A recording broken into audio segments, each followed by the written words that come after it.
Hi friends, ಎಲ್ಲರೂ ಹೇಗಿದ್ದೀರಾ? Welcome to YouTube channel. Hi friends, ಇವತ್ತು ನಾನು ತಿಳಿದಿರೋದನ್ನ ನಿಮ್ಮ ಹತ್ರ ಹೇಳ್ತಾ ಇದ್ದೀನಿ. ಕೆಲವೊಂದು ಈ ಆಸ್ತಿ ವಿಚಾರಕ್ಕೆ ತುಂಬ ಸಮಸ್ಯೆ ಆಗುತ್ತೆ ಅಲ್ಲ ಫ್ರೆಂಡ್ಸ್. ನನ್ನ ಯೂಟ್ಯೂಬ್ ಚಾನಲ್ನ ಸಬ್ಸ್ಕ್ರೈಬ್ ಮಾಡ್ಕೊಳ್ಳಿ ಫ್ರೆಂಡ್ಸ್. ಸಬ್ಸ್ಕ್ರೈಬ್ ಮಾಡಿಕೊಂಡ್ರೆ ನಾನು ಮಾಡೋ ವೀಡಿಯೋಸು ನಿಮ್ಮ ಮೊಬೈಲಲ್ಲಿ ಬರುತ್ತೆ, ಇಲ್ಲಾಂದರೆ ನನ್ನ ವೀಡಿಯೋಸ್ ಸಿಗಲ್ಲ ನಿಮಗೆ. ಈ ಆಸ್ತಿ ವಿಚಾರವಾಗಿ ತುಂಬ ಸಮಸ್ಯೆ ಪ್ರಾಬ್ಲಮ್ಸು ಆಗ್ತಾ ಇರುತ್ತಲ್ಲ ಫ್ರೆಂಡ್ಸ್. ಹೇಗೆ ಅಂದರೆ, ಅಪ್ಪ ಅಮ್ಮ ಕಷ್ಟಪಟ್ಟು ತನ್ನ ಮಕ್ಕಳಿಗೋಸ್ಕರ ದುಡ್ಡು ಆಸ್ತಿ ಮಾಡಿರ್ತಾರೆ. ಎಲ್ಲರೂ ಚೆನ್ನಾಗಿರಬೇಕು ಅಂತಾರೆ, ಆಸ್ತಿ ಮಾಡಿರ್ತಾರೆ. ಒಬ್ಬ 3 ಮಕ್ಕಳಿದ್ರೆ ತಂದೆ ತಾಯಿಗೋಸ್ಕರ ಆಸ್ತಿ ಮಾಡಿರ್ತಾರೆ. ಅದು ಅವ್ರು ಏನು ಮಾಡ್ತಾರೆ ಅಂದರೆ, ತಂದೆ ತಾಯಿನ ನೋಡ್ಕೊಳ್ದೆ, ಅವ್ರನ್ನ ಸರಿಯಾಗಿ ನೋಡ್ಕೊಳ್ದೆ, ಅವ್ರಿಗೆ ಹಿಂಸೆ ಕೊಟ್ಕೊಂಡು, ಅವ್ರಿಗೆ ಟಾರ್ಚರ್ ಕೊಟ್ಕೊಂಡು, ಅವ್ರ ದುಡ್ಡಲ್ಲೇ ಇವ್ರು ಮಜಾ ಮಾಡ್ಕೊಂಡು ಬದುಕ್ತಾ ಇರ್ತಾರೆ ಕೆಲವ್ರ ಮಕ್ಕಳು. ಎಲ್ಲರೂ ಹಂಗಿರಲ್ಲ. ಹಾಗಾಗಿ ಒಂದು ಮಾತು ಹೇಳ್ತೀನಿ, ಆಸ್ತಿ ಮಾಡಿರ್ತಾರಲ್ಲ ಅಪ್ಪ ಅಮ್ಮ, ಅಣ್ಣ ತಮ್ಮ ಜಗಳ ಆಗಿ, ಅಕ್ಕ ತಂಗಿ ಜಗಳ, ಅಣ್ಣ ತಮ್ಮ ಜಗಳ ಜಾಸ್ತಿ ಆಗುತ್ತೆ, ಜಾಸ್ತಿಯಾಗಿ ದೂರ ಆಗಿಬಿಟ್ಟಿರ್ತಾರೆ. ದಯವಿಟ್ಟು ಆ ಥರ ಮಾಡೋಕ್ಕೆ ಹೋಗಬೇಡ್ರಿ. ನಿಮ್ಮ ಅಪ್ಪ ಅಮ್ಮ ಆಸ್ತಿ ಮಾಡಿರ್ತಾರಲ್ಲ, ಅದನ್ನು ಹಂಚಿಕೊಂಡು ಪಾಲು ಮಾಡಿಕೊಂಡು, ನಿಮಗೆ ಸೇರೋದನ್ನು ಪಡ್ಕೊಂಡು, ನೀವು ಕಷ್ಟ ಪಡ್ಕೊಂಡು ದುಡ್ಕೊಂಡು ತಿನ್ನಿರಿ.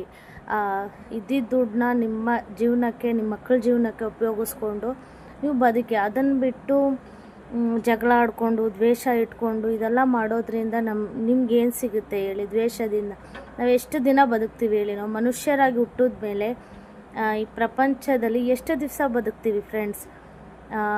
40 ವರ್ಷ ಬದುಕೋದು ಹೆಚ್ಚಾಗಿದೆ ಫ್ರೆಂಡ್ಸ್.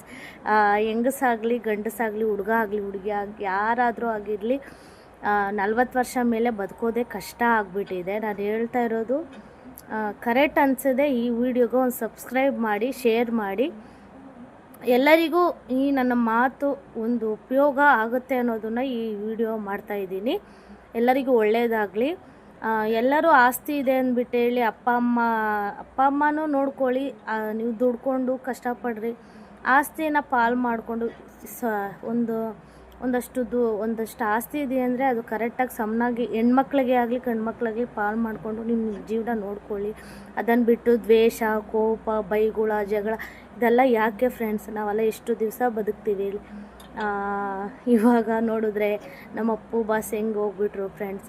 ಅವರಿಬ್ಬರು ಈ ದೇಶಕ್ಕೆ, ನಮ್ಮ ಕರ್ನಾಟಕಕ್ಕೆ ಬೇಕಾಗಿರುವ ಪುನೀತ್ ರಾಜ್ಕುಮಾರ್ ಸರ್ ನಮ್ಮ ಕರ್ನಾಟಕಕ್ಕೆ ಬೇಕು. ಅವರಂಥ ಒಳ್ಳೆ ವ್ಯಕ್ತಿ ಇನ್ನು ಹುಟ್ಟುತ್ತಾರೋ ಇಲ್ಲೋ ಗೊತ್ತಿಲ್ಲ. ಹುಟ್ಟಿದ್ರೆ ಮಾತ್ರ ಆ ದೇವ್ರಿಗೆ, ಆ ದೇವರು ಹುಟ್ಟಲಿಕ್ಕೆ ದೇವ್ರಿಗೆ ಏನು ಹೇಳಬೇಕು ಗೊತ್ತಿಲ್ಲ, ನನಗೆ ಎಮೋಷ್ನಲ್ ಆಗಿಬಿಡುತ್ತೆ.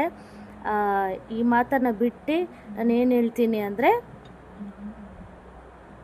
ಆಸ್ತಿ ವಿಚಾರಕ್ಕೆ ದ್ವೇಷ ಮಾಡ್ಕೋಬೇಡಿ. ಚೆನ್ನಾಗಿ ಮಾತಾಡಿ, ಚೆನ್ನಾಗಿರಿ. ಅದನ್ನೆಲ್ಲ ಬಿಟ್ಬಿಟ್ಟು ಆರಾಮಾಗಿರಿ. ಜೀವನದಲ್ಲಿ ಖುಷಿಯಾಗಿ ನಗ್ನಗ್ತಾ ಇರಿ. ಎಲ್ಲ ಒಳ್ಳೆಯದಾಗುತ್ತೆ. ಪಾಲು ಮಾಡಿಕೊಂಡು ನಿಮ್ಗೆ ಸಿಗೋದನ್ನು ನೀವು ಇಟ್ಕೊಂಡು ಪಾಲು ಮಾಡಿಕೊಂಡು ನೀವಿರಿ ಫ್ರೆಂಡ್ಸ್. ಏನೋ ಒಂದು ಕೆಲಸ ಮಾಡಿಕೊಂಡು ಜೀವನ ಹೋಗ್ಬಿಡುತ್ತೆ. ಮಕ್ಕಳಿಗೆ ಎಜುಕೇಷನ್ಗೆ ಆದಷ್ಟು ದುಡ್ಡನ್ನ ಇದು ಮಾಡಿ. ಮಕ್ಕಳ ಭವಿಷ್ಯ ತುಂಬ ಮುಖ್ಯ. ಇದನ್ನು ಹೇಳ್ತಾ ಈ ವಿಡಿಯೋನ ಮುಗಿಸ್ತಾ ಇದ್ದೀನಿ. ನನ್ನ ಯೂಟ್ಯೂಬ್ ಚಾನಲ್ನ ಸಬ್ಸ್ಕ್ರೈಬ್ ಮಾಡ್ಕೊಳ್ಳಿ. ನಾನು ಯೂಟ್ಯೂಬ್ ವ್ಲಾಗ್ಸ್ ಮಾಡೋಣ ಅಂತಿದ್ದೀನಿ. ನನಗೆ ಕಂಟೆಂಟೆಲ್ಲ ತುಂಬ ಮೈಂಡಲ್ಲಿದೆ, ಎಲ್ಲ ಮೈಂಡಲ್ಲಿದೆ ನನಗೆ ಕಂಟೆಂಟು. ಆದರೆ ನಂಗೆ ಟೈಮ್ ಸಿಗ್ತಿಲ್ಲ ಫ್ರೆಂಡ್ಸ್. ವ್ಲಾಗ್ಸ್ ಮಾಡೋಕ್ಕೆ ಟೈಮ್ ಸಿಗ್ತಿಲ್ಲ. ಖಂಡಿತ ಮಾಡ್ತೀನಿ. ವ್ಲಾಗ್ಸ್ ಮಾಡೋಕ್ಕೆ ಟೈಮ್ ಸಿಗ್ತಿಲ್ಲ. ಸಬ್ಸ್ಕ್ರೈಬ್ ಮಾಡಿ, ಸಪೋರ್ಟ್ ಮಾಡಿ. ಇನ್ನು ಮುಂದಕ್ಕೆ ಒಳ್ಳೊಳ್ಳೆ ಕೆಲಸ ಮಾಡಬೇಕು, ಒಳ್ಳೇದು ಮಾಡಬೇಕು ಎಲ್ಲರಿಗೂ ಅಂದ್ಬಿಟ್ಟು ನಾನು ಇದೆಲ್ಲ ಪ್ರಯತ್ನ ಮಾಡ್ತಾಯಿದ್ದೀನಿ. ನಿಮ್ಮ ಆಶೀರ್ವಾದ ತುಂಬ ಮುಖ್ಯ friends. Okay, bye, thank you.